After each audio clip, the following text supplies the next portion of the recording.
This is a really common problem that you're going to experience when you're working on your website in mobile responsive mode, and then you go and look at it on a smartphone. And what you're going to find is what you see on screen doesn't match what you see on the phone. Let me explain. I'm reworking my landing page, and this is what I get on the mobile view. And you can see things look a little bit scrunched up. But when I go over to my actual smartphone, this is what I see.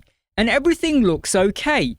So why do I get this bizarre, weird picture when I'm actually looking on my screen? The answer is really simple. It's because of the height and the width of what we get here. And depending on the device you're using, you want to be very prescriptive. Now, I know there are websites and apps out there, but what if I showed you something like this? And can you now see in the top, I actually have a bar that says custom, and I've got my width and my height. I just want to show you for a moment. If I go to desktop, I get the width and the height, and this will be relative to what you're viewing on screen. We got the tablet, we got the mobile. If I go to any of the edges, left, right, top, bottom, when I start moving, you're going to see the value at the top change. I could also go and type in the value I want, and now that is 400 pixels wide. Don't worry, when you go over to desktop, everything will kind of reset, whether you're on tablet or whatever.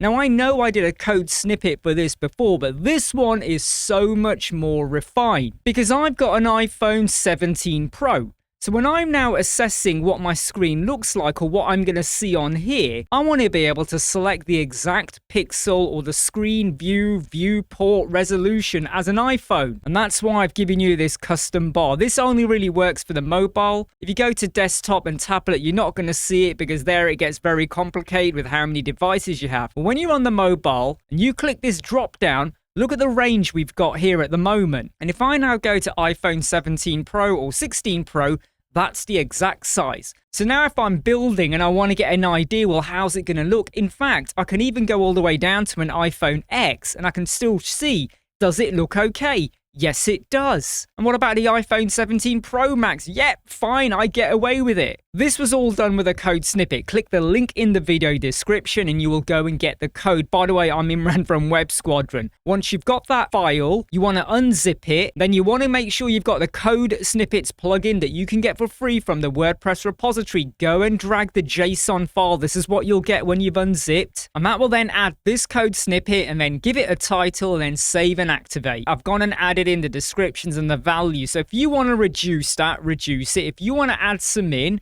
just go onto Google and find out what the screen sizes are, or what the viewport size is, and go and add in your width and your height. It's that simple. So next time you're building on mobile, you can use this to be a bit more precise, because what if you saw everything scrunched up and then you went and spaced it out, and then you go to your phone and it looks really spaced out? Because this did not take into account your actual size. Well, now you will. I'm Imran, Web Squadron. Like, subscribe, share, and follow. I'll see you soon. Take care. Bye.